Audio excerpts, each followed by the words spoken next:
Oh, Jesus, I'm so sorry. I screwed up. I knew I was in the wrong. I knew that I deserved hell, and I knew that's where I was going, and I knew the only way out was Jesus. This death angel thing or whatever, it's got me, and this thing's so big and strong. I felt like welded to it. He's taking me straight to hell. I'm going a million miles an hour. There's two people on each side every 3 feet. I knew he was here to get me. I knew I was dying. I knew I was going to hell. You're very scared. The doors open themselves, bright, beautiful light. The Bible is accurate to 1,000%. The blood of Jesus to cover your sin is the only way that you're getting into heaven. Otherwise, the entire majority of everybody is totally going to hell. Cody thought he was just partying, but the mix of pills and alcohol stopped his heart. What happened next was nothing he ever expected. He says he woke up in hell, surrounded by screams, darkness, and faces he recognized. Faces of Christians who said they loved God but secretly lived double lives. People doing witchcraft, famous elites, false prophets, and every soul, he says, who rejected Jesus. Cody came back with a chilling message, a warning he believes the world needs to hear right now. I don't know, I decided to take some double shots of Everclear. Well, I thought it was a regular shot glass, but like after the fact, oh, this thing's too tall. So it's a double shot glass. So then all the shots were actually more than what I was counting up originally. So I think I took 5, 6 double shots of Everclear, and I was feeling pretty good until I wasn't. And I went in my bedroom. I could tell something was wrong. I went in my bedroom, and all of a sudden there's something in my bedroom, and I immediately know. So there's things that I'll just say that I know, and I can't explain how I know it. You either say okay, whatever you either just agree with when I say I know it. You just say okay. You either do that, or you say I need more proof, and you just don't listen to me or believe me or whatever. I mean, not that I don't care how it goes, but it's like there's nothing I can do about it. So there's gonna be things. So somehow or another, I know that there's the death angel in my bedroom. Somehow I know it. I don't see it. I don't hear it, but I know it. Information is just like when you go in the spirit world. It's like you just somehow or another you're connected to truth like you never were before, you know. And so I realized the death angel was in my bedroom. I knew exactly what was happening. I knew that. I knew he was here to get me. I knew I was dying. I knew I was going to hell. I knew all that while I was standing up. And I grabbed onto my entertainment center and I just hugged my head down. And my mom told me, she said, if you ever, because she knew the type of people that I would hang out with and whatever, she's like, if you ever, if you ever got shot or if you ever gonna die or whatever, she told me about the robber on the cross,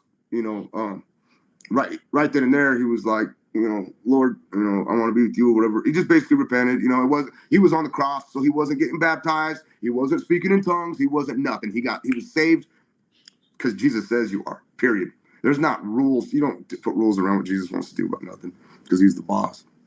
So to make a long story short, I hung my head down low, you know what I mean? And I was like, oh, Jesus, I'm so sorry. I screwed up. That's about all I kind of was just like saying. It's basically was my repentance. It was short. And I was so numb, I couldn't really have feeling behind what I was saying either. So it was a little disingenuous feeling, but maybe that wasn't my fault just because the drugs would just make you so you can't feel nothing, you know what I mean? But I knew what to say. I knew I was in the wrong. I knew that I deserved hell, and I knew that's where I was going, and I knew the only way out was Jesus and asking him to forgive me. So Was this before you were pulled down suddenly? All this happened? right before. Hmm. So as I'm like repenting or telling them, oh, I'm sorry, like, I screwed up. I'm just starting to like do this repenting thing or whatever. And I'm immediately like, next thing I know, I'm flying through a tunnel. I don't know how I got there. I mean, I know how I got there, but it's like, there wasn't like all of a sudden I can see the door of the tunnel. It was just like, I'm standing up, now I'm in a tunnel. It just went like that. And something's got me, and it's this death angel thing or whatever. It's got me, and this thing's so big and strong. There's not even, you're wasting your time if you're fighting it, you know what I mean? So I think I did it in the beginning, and I just realized that he had me like, I think he might have had me on my spine. Like I felt like welded to it. There was no getting out of it, but he's taking me straight to hell. And as I'm flying through this tunnel, the first thing I noticed is people just chained on both sides. And let's say I'm going a million miles an hour. There's two people on each side every 3 feet. So you're talking about 1 billion, 2 billion, 3 billion people as I'm, just real quick flying through a lot of people. And without even trying, I download every single person's thoughts, feelings, who they are. I download their entire file of who they are. Like, so I know them as good as anybody has ever known them, maybe better. Just like that. And a million billion of them I could do every second would be no problem. It was trippy. So all information is just coming in left and right from just, and basically the section that I'm in is these people are they're basically like, let me out, I'm a Christian. Is they're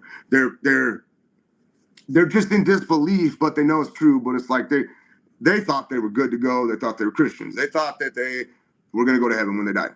So to their surprise, they're stuck in hell, never getting out, not even a chance of ever getting out. And they're just absolutely horrified. And I'm downloading all this. So you see these, this information. You're saying they thought they were Christians and they were going to heaven, but you saw them in this tunnel. Is that where you saw them in that section? Yeah. Let's say I'm flying. Let's just say the tunnel's like maybe steeper. Let's say it's that steep, and they're just like, so, and it's around, but they're chained to the sides of it. Yeah, and they're even like reaching out because they're not looking at me. They're trying to get the attention of the big thing that's got a hold of me, and they're basically trying to speak. Hey, let me out. I'm a Christian. Generally, is what they're trying to do to him. You know what I mean? So as he's flying me past, they're trying to get out by talking him into, hey, you're wrong, or whatever. But this is the funniest thing. They all know, because I download, I know what they're thinking and feeling. And it's not the same as what they're saying, which was kind of trippy. They all know that they all know this is totally right. This is a good judge who judged me how I should be judged. Nobody's thinking it's unfair. Not one person is like, oh God, you're a bad God. Everybody, when they come into the spirit world, now they get all the information too, and they more or less agree with God on everything, because now they know, you know what I mean? They know that everything God says is true. They know how good He is. They know how real He is. They know how much He loves us. Like, they just all of a sudden they get all this information, which is just it's like you're exposed to all this truth. Anything that you want to know, when you start to think it, the answer's there before you even get your thought out. So were you still traveling down, and then what happened? I'm flying for a while and downloading, and I'm just, my eyes were just full of because people are wearing like different clothes and stuff you haven't seen. You're very, and you're very, very scared. You're very scared. You feel powerless, and I'm telling you, the toughest guy in the world. Because I hear people, they mock the Lord and they, oh, come down and fight me if you're real. And I'm just like, oh boy, you are such an idiot. Like, you have no idea. I wouldn't wish hell on my worst enemy. But yeah, I'm sorry, honey. What was your question? Oh, just when you were traveling down, you got this download of information about these people. And then what happened from there? Were you still traveling? Did you drop somewhere? All of a sudden, it's just like you come to a stop, like the tunnel opened up into a giant room. I'm thinking, like, I want to say like a football stadium, but it's way bigger than that. And it's under the earth. I know I was under the earth. I know I was going down. I was in the center of the earth. I don't know how I know that, or I was under the earth or whatever. But I'm in dirt, like, so it's like the like red rock type. I don't know, lava rock. I don't know what I'm looking at, but I'm surrounded. It's obviously, if you're underground, you don't have a single window, right? So it's just like being in a giant stadium, and I just like come to a stop. This abrupt stop, and all of a sudden it's just like as clear as day, a line of people, and they reminded me of zombies, because some of them had their hands on the shoulders of the guy in front of them, and they're all just kind of like pacing in a single file line, just going in this humongous circle, and most of them, their eyes are closed. Some of them are like almost drooling, like they're all look like they're sedated. They all look like, I mean, you're not going to be able to go high and they go high back. They're not. You're looking at them, you guys are in the same room, but they are not going to hear you. They're not going to see you. They're somewhere else in their head, if that makes sense. And this one dude, as people are passing me by, I'm just looking at all. I'm picturing like this purplish blue robe thing that this one person had on. It was weird clothes and stuff. Like, just so. Anyways, I'm just kind of like, my eyes are just getting full of just things. You know what I mean? And I was trying to understand why I had my clothes on. And I didn't understand how that would happen if I wasn't in my body. You know what I mean? And so, anyways, this one dude, and he passes me. He's dressed like he was, alive during when the Dangerous Minds movie came out. Like Gangster Paradise song 96. Like, I don't know. He just looked like probably my age, probably like, grew up around where I grew up, maybe. I don't know, just something real familiar looking. And so, anyways, as soon as I look at him, because he stands out, because he's like white and he's American, and I get all this information about him, and he's kind of like, I'm relating to him a little bit, you know, and I kind of want to know what's up with him or why he's here. I just start to wonder, and anytime you start to wonder, the answers boom before you finish your thought. So I started to wonder what was up with him, and immediately I go right into like his head, and now I'm looking down with his hands, and I'm looking down. I'm in he's in a trance, or he's in a dream world, or it says in the Bible, you'll be given over to your sin. And it's like, this guy is a little boy over and over and over and over for eternity. And he can't stop. And he doesn't want to be doing it. Zero enjoyment. Now that he has the full truth from being in the spirit world, now he knows, hey, how messed up what he's doing is. He don't want no part of it. You know what I mean? So, but that's what he wanted to do when he was alive. And the Lord just, fine, you want that? There you go. You can have it. You can have till you puke. You can have as much as you want, but he's not really a little boy. It's in his head. But like, I mean, it's a very real, you can't tell the difference at all. So I go into his trance, I'm looking down with his hands, and he's doing what he's doing. And in the half of a second, I'm already back out because I just rejected everything I was seeing. I was like, you know what I mean? I'm like, oh my God. Just like trying to, just stop seeing what I was seeing. Sick. Absolutely sick. But anyways, that entire line of people, I want to say it goes around for 500 billion miles or something, but that might be bigger than the Earth. But it's just like the line was insanely huge, and it was all sexual perversion. It was all sexual. So people, homosexuals, child molesters, adulterers. Heck, if you're a straight guy and you just like women, if you're an adulterer, same deal, man. You know what I mean? If you ain't got self-control or whatever, if you're doing what you know is against the Lord, they got a section for you. I was just going to say, so Cody, that was a certain section that you're in right now with the sexual perversion. The first section was they think they're Christians. Second section was the sexual perversion, and then then the third section was after I'm watching all this, and I come out of that guy's head. Now it has doubled my anxiety and my fear, and because of what I just saw with that dude. That just went to a whole nother level of, oh my G.O.W, where am I at? You know what I mean? Just like, so anyways, I'm immediately whatever the death thing. At some point you'll forget that you're being held. And then as I'm sitting there, all of a sudden I get jerked, and then I'm reminded that I'm welded to some humongous strong thing. And it starts to walk me towards what is in the wall of the earth or the ground or whatever, because if there's no windows or whatever, you know what I mean? So it's like, to go anywhere else, you got to go through a door or whatever, right? Because you're surrounded by walls is my point. Anyways, he starts to take me up to this, looks like a castle. Now I kind of think it looks like a Mormon temple a little bit. But beautiful building, beautiful, tall, gorgeous building, cool looking stuff. Made of all the precious gems, probably. I don't know. I thought it was made out of marble or pearl, or I don't know. It was just super cool looking, but it was built right. It was built into the earth, right? On the side. And he starts yanking me and starts pushing me towards it. And there's this door, and it's a wooden door, and it has the ring in the bull's nose that had two of those for handles. And he starts shoving me towards it. I'm thinking I'm gonna smash into it, maybe, but the doors open themselves. Bright, beautiful light. I go into this castle-looking thing, and I'm thinking I'm gonna see, even more beautiful stuff inside. And it was just nope. As soon as we got past the light, it was all for show. It was a hallway with jail cells on both sides, full of false prophets. Anybody who wanted to be, so how Satan, tempted Adam, like, no, dude, you could be like God, whatever. That temptation. So Satan wanted to be like God. Adam or whatever, it was like I could be like God. I could be worshipped. I could get the attention. I could be in the spotlight.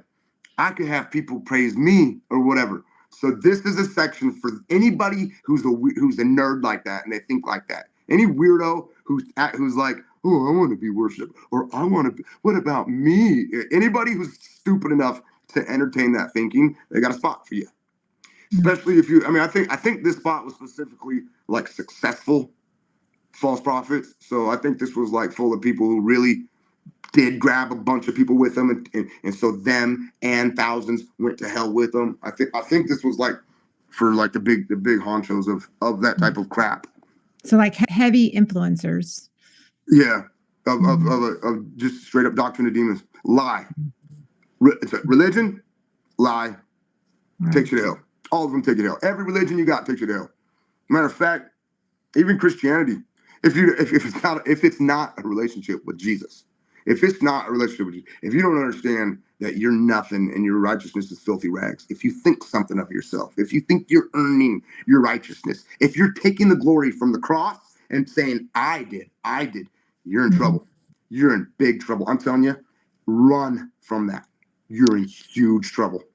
PRIDE. Come into that hallway, and I'm looking out and I'm getting shoved down, and it's like, I think it's stone or something on the ground. I'm picturing like gray, but like the jail cells are open. There's people in them. I'm passing, like, I don't know if you guys ever seen Beverly Hills Ninja, but you know those monks with the orange outfit. There's something on my left that's wearing that orange outfit, bald guy, right? So like I'm immediately into like stuff I'm not used to or whatever, you know what I mean? Like, so just people were like, the thing about them wearing different clothes was, I can't say it enough. It would really trip you out. So as I'm passing these jail cells, and these are like spiritual leaders or whatever that led people to hell. There's one guy, and I can download anything. There's nothing that I won't know about you if I want to know it. You can't hide anything you're thinking or feeling from me, nor can you hide it from God. But just because I was in the spirit world, I had all this access. And so this one dude, as I'm passing him, I see that he's like in a trance also. He's got the jail cell is open, and he technically could walk out, but he's definitely not. And I look at him, and I immediately pick up on he's an American, 1800s, false prophet. The guy reminds me of his clothing, not like Little House on the Prairie, but more like Abraham Lincoln, like more of a dressed up guy, but like from the maybe right after cowboy days or something. I don't know. I've always been interested in bonanza like westerns. I've always been interested in like what it would be like to live back in the 1800s. Being a cowboy or whatever. He didn't look like a cowboy, but it just was like it was back when America was getting started almost. It made me think like 1800s. I don't know, but I just get this information, and as soon and I'm like, and he's a white dude. He's a white guy. He's a false prophet, America, whatever. And because he's so different from let's say the jail cells all before him were from China and Thailand and from all these things that I don't know nothing about. When I realized that this guy's from America and it was anything interesting about him at all, I immediately got sucked into his head. So it's like we're passing him, and all of a sudden I go zip, and as I was kind of thinking about him, I just go whoop, and now we're standing out on a tall grass, standing on like some green grass, green and white grass look like tall grass or whatever, and looking around, it's just a sunny day. Birds are chirping, wind is blowing, and one of the nicest, sunniest days, perfect temperature, whatever. And now it's just like, what's going on? Like I think that I'm now out of hell and now I'm on earth somewhere. So that's what I think because it's so convincing. But then I look over and that guy is right next to me, and then I kind of realize, oh, we're in this trance. I don't know. You know what I mean? So I look at, and he don't look at me. He doesn't. It's almost as if I don't think he ever knew I was there.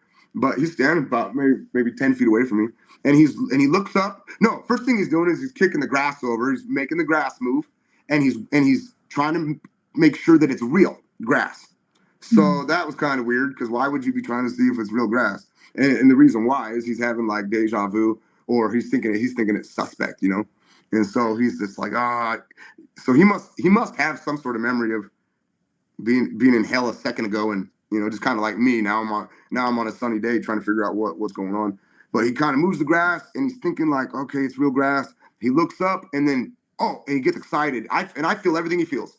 So he gets excited, and I feel excitement. You know what I mean? And he thinks, oh, I'm home, and I get the message. Oh, he thinks he's home, and then he starts to like take off, like speed walk or whatever towards the house. And I look up, and I'm looking at it's 2-story house. It's reminded me of a barn, just kind of like weird shape, like squarish, plain, not like our houses today with any sort of cool, whatever roofs and stuff. Just plain white house, 2 stories. And so, anyways, and he's like, I'm home. So he starts going to the house, and then as I'm not moving, and then I'm like I'm trying to wonder if there's a way that I can like somehow go home. You know what I mean? And so, but as I'm doing that, I hear this commotion in the top story of the house, and it's like I hear it's some demonic language or something, and I'm like, what's that? Or what? I just kind of start to wonder about it, and then that's when I'm reminded that I'm gripped by a death angel. So as soon as I'm like, oh, what's that commotion up there?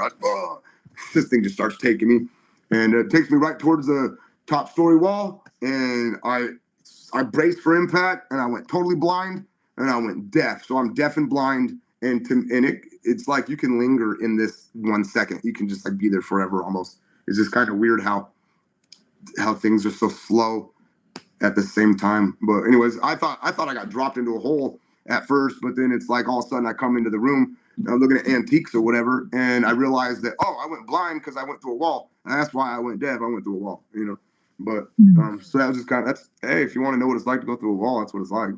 I know. I just want to note real quick, what you're describing when you were in this beautiful setting, it was sunny, it was grassy. It reminds me of when Brian Melvin talked about in heaven hell, in these prisms or in these sections, cells, it was almost like you're in this prism. He described it as a prism. They're like giving over to their sin. You know what I mean? Like it's in their mind right now. And I wasn't seeing fire. Well, it's like a false sense of a scenery that's a prism that's not real, that you were just downloaded into. And so after you saw, so you're taken up to this room with this death angel, and what did you see in this room? Two demons. They're fat.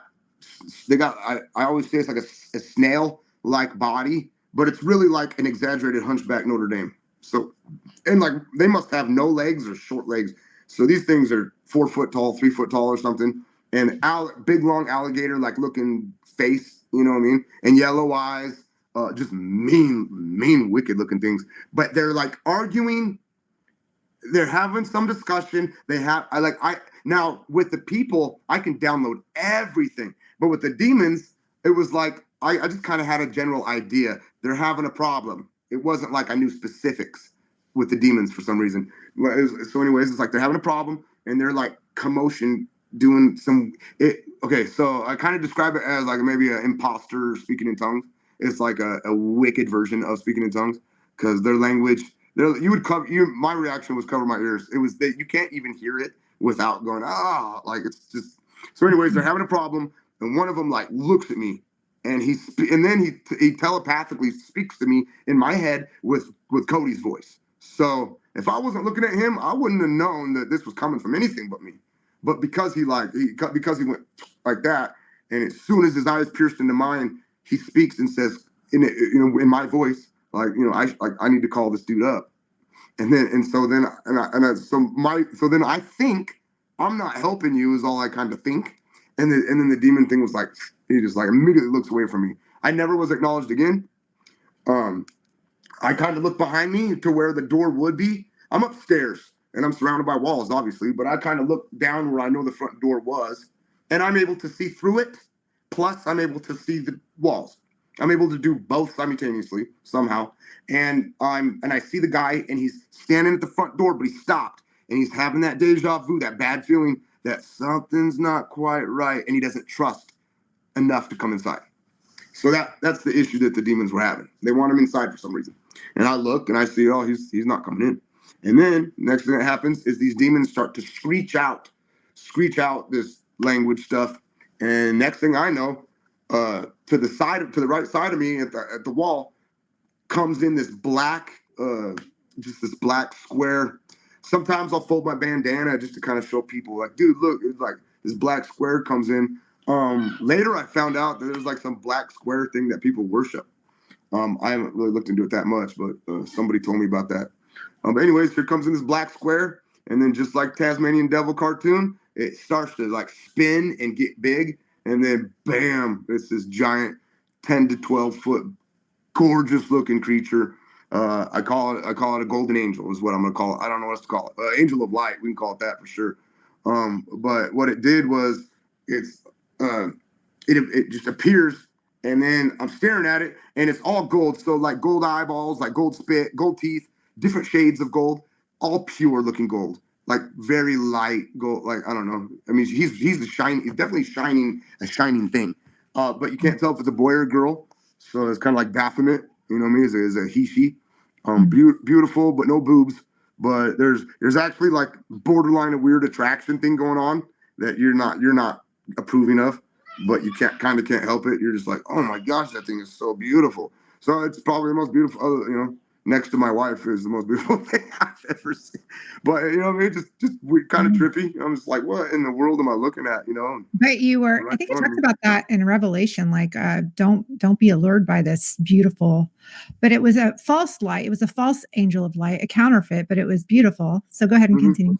Yeah. Oh, yeah. 'Cause I thought start out as this black square. I forgot this part. As it comes in and it passes me, I look and it's leaving a crater behind it. Everywhere it goes is destruction on the ground. And I'm talking about the destruction is permanent. Like you could spit and it would never hit the ground. Like he eats up the floor and the earth and everything. So that was just kind of interesting. That's a detail I forgot to throw in there.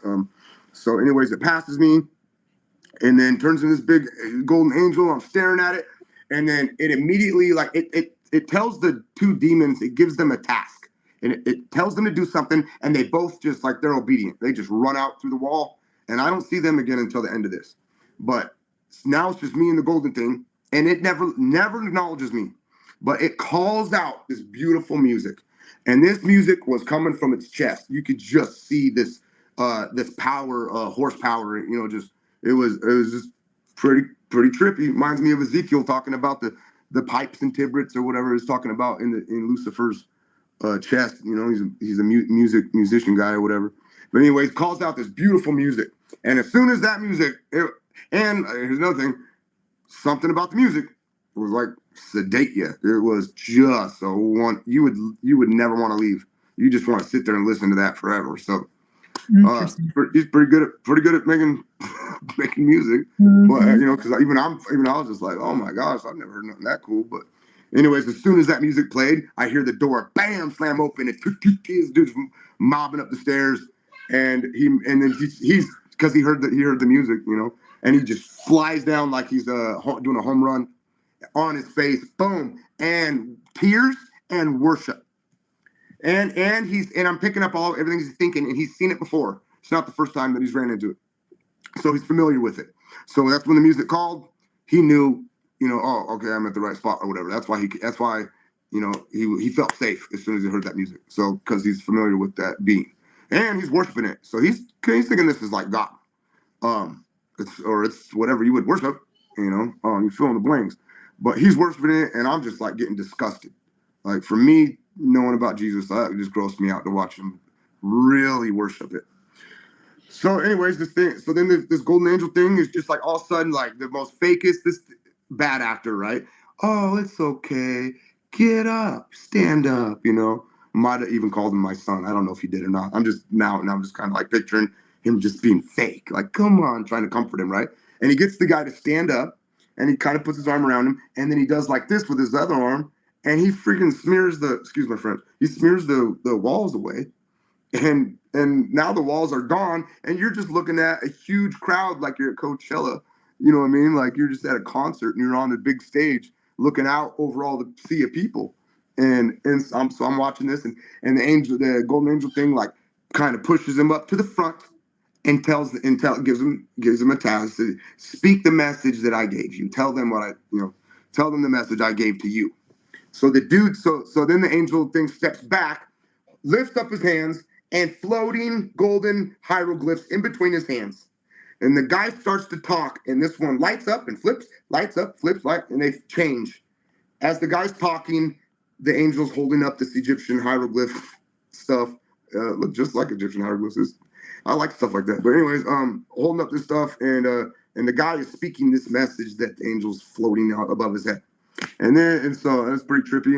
And I'm watching this. I'm watching him do this, and it starts to golden angel thing starts to smile, and it didn't stop. It just like goes da da da like the Grinch. You know what I mean?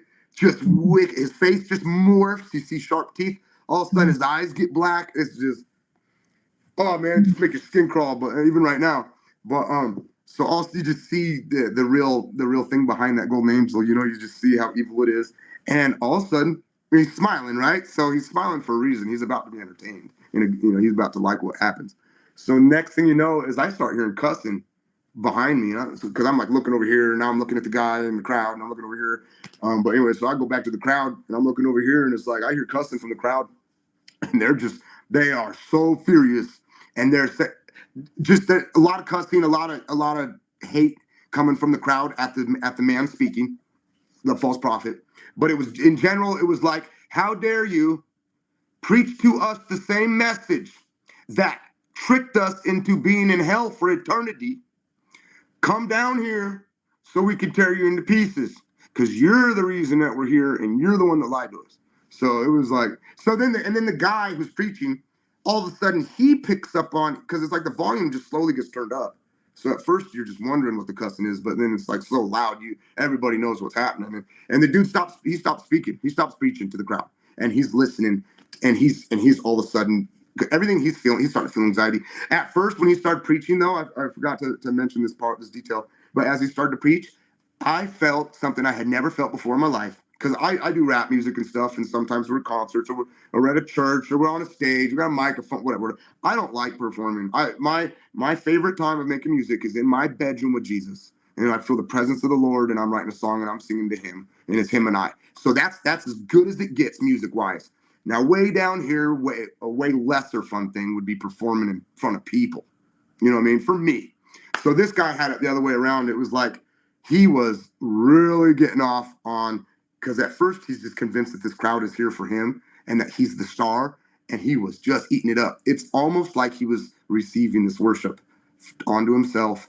And I've never had this experience, but I was feeling everything he was feeling. So for the first time in my life, I felt he's enjoying this type of attention from humans. I could care less what humans think about me. I mean, if there was no God, maybe I would.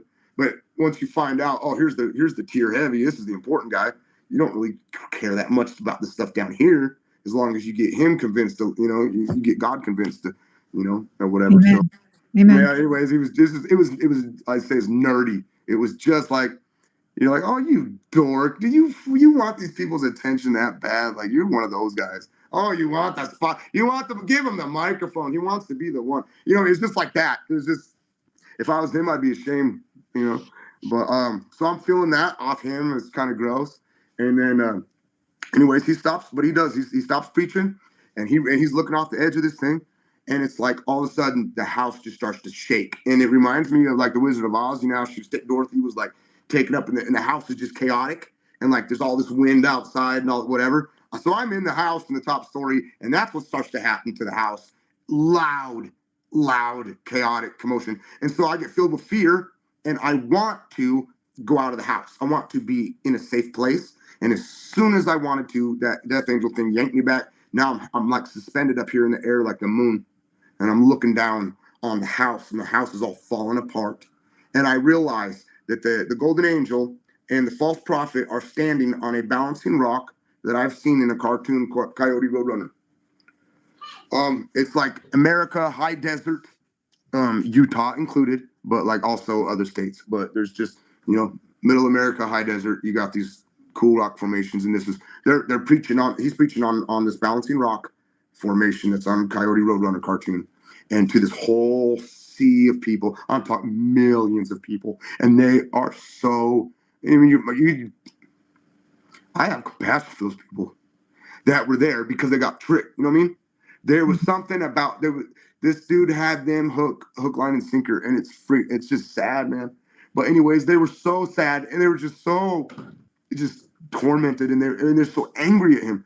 So anyways, I'm like suspended up here at the moon, and I'm just like, oh my gosh, they're on this balancing rock. He's preaching to everybody in hell that he brought to hell, and they're all surrounding him, wanting to tear him into pieces, and I'm just watching it. So remember when I said those alligator-faced demons, the golden angel, sent them out on a task?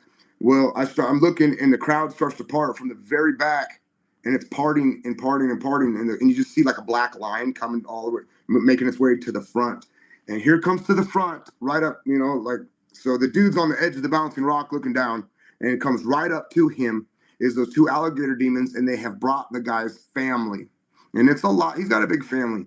But for some reason, there's a little girl that was the highlighted one, and she was like in color. She's wearing a little dress. She's got a little teddy bear in her hand for effect. And we know that there's not children in hell. But like I said, this guy's really in this jail cell, and he's having this experience over and over, right? So, anyways, but this little girl, she comes to the front with her teddy bear, and she's just crying. And when he sees her, it's like that's his kid, you know what I mean? It's like he loves her, and he's moved with compassion. And she looks up and says, "Daddy, why did you lie to us? We'll never get out of here. We'll never get." Oh my gosh! Just hearing her say that, man, it was, dude. The way it's rocking him is rocking me, and everything he's feeling, I'm feeling. All of a sudden, hopelessness comes from the top down, and it hits him. It hits me too. I feel everything he feels.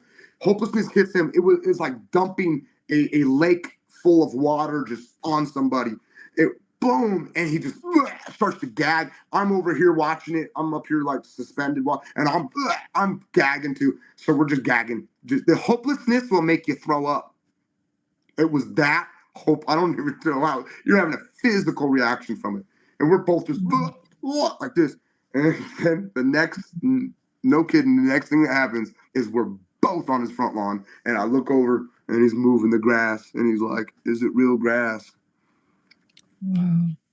Yep. And so as soon as then I realized, oh my gosh, this is going to start over. It's going to start over. It's going to start over for eternity. This guy is going to be, "Hey, you're home. Hey, you want to preach? Hey, look at how good you're doing. Actually, you're really in hell, and actually, these are all the people you brought, and you're screwed."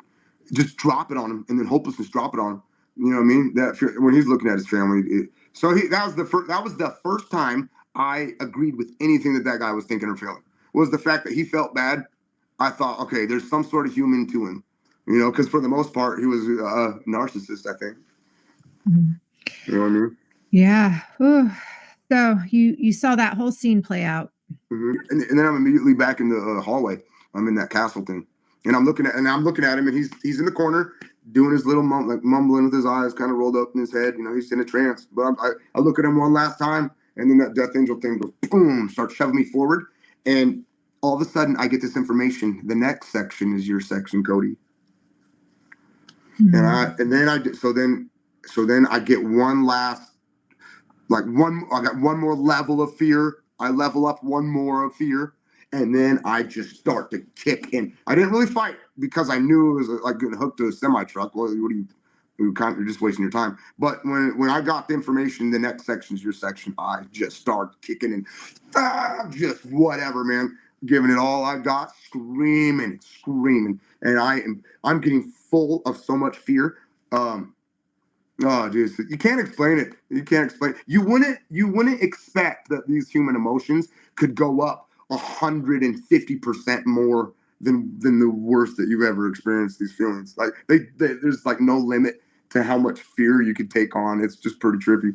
But also, I'm just getting filled with fear, and I'm screaming. And all of a sudden, it was like this light surrounds me. Um, this light surrounds me, and I perceive this is what I believe happened. I believe that Jesus reached down because it was like two arms, but it was light, you know what I mean? But it was like two long arms on both sides of me, and it was like grabbed me under my feet and yanked me straight up. And I came straight up, and all of a sudden I'm back in my bedroom in Colorado, in Fountain, Colorado, and I am just rocked. I am just rocked. I'm like, I don't know how to explain it. I don't eat for a week. I don't talk. I try. I mean, other than telling I told my wife at the time. We ended up getting divorced, but I told her, I said, I went insane, you guys. But I told her, I said, she comes home from work, and I've been in there. My experience for some reason is 4 days, and when she comes home from work, it's like 4 p.m.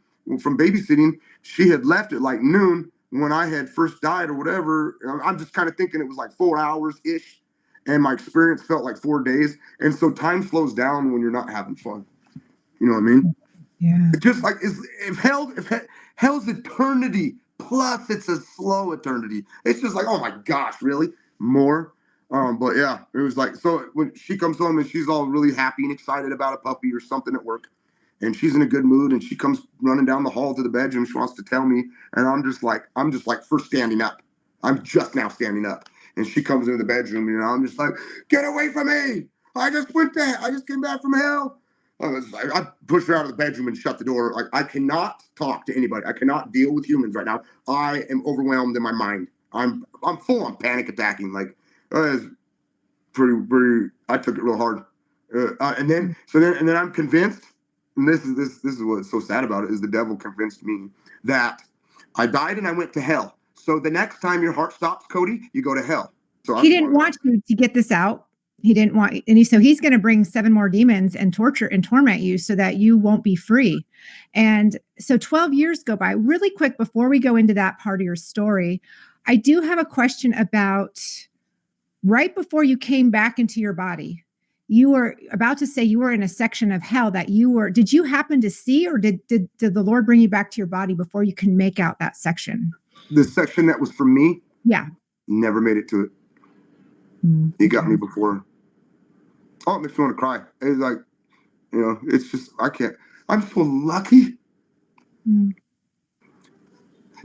Everything. Okay, basically, I guess to your viewers, I would just want to say this. If you don't know what to believe, or you don't really know what happens when you die, the best you could probably do is just talk to somebody who's been there, done that. Talk to who. Oh, I need to know what happens when I die. Oh, here's somebody who died. Tell me what happens. Let me tell you what happens. The Bible is accurate to 1,000%. If the Bible says there's a hell and all drunkards go to hell, I'm telling you, that is a fact. You could not believe it all you want, and you ain't getting yourself 1 inch. It don't matter what you think. Nobody cares about what you want reality to be. And I'm telling you, the Bible, since I've died and I've been to hell and I've come back, what I say is the same thing all the patriarchs of the Bible say. God is faithful. He is faithful when I was unfaithful. He is merciful. His mercy triumphs judgment. And he loves us to the point of the cross. And he'll go to a Roman crucifixion like a boss, with his mouth silent to the slaughter like a sheep. And I'm telling you, that's how much he loves you. And that's what's really going on. And there's really a heaven. There's really a hell. And Jesus is the blood of Jesus to cover your sin is the only way that you're getting into heaven. Otherwise, the entire majority of everybody is totally going to hell. And when I was there was an earthquake, and I came to know that it was making room, earth enlarging itself to make room for souls. So I'm telling you, if you watch this video, you got no excuse. You got no excuse. I've died and I came back. The Lord allowed me to come back to tell you that the Bible's true. Everything that it says is true. There's a real hell. And I know, Cody, that your passion comes from that alone. 1,000% is the passion that you don't want people to go there and nothing else. So I feel like this burden, like I'm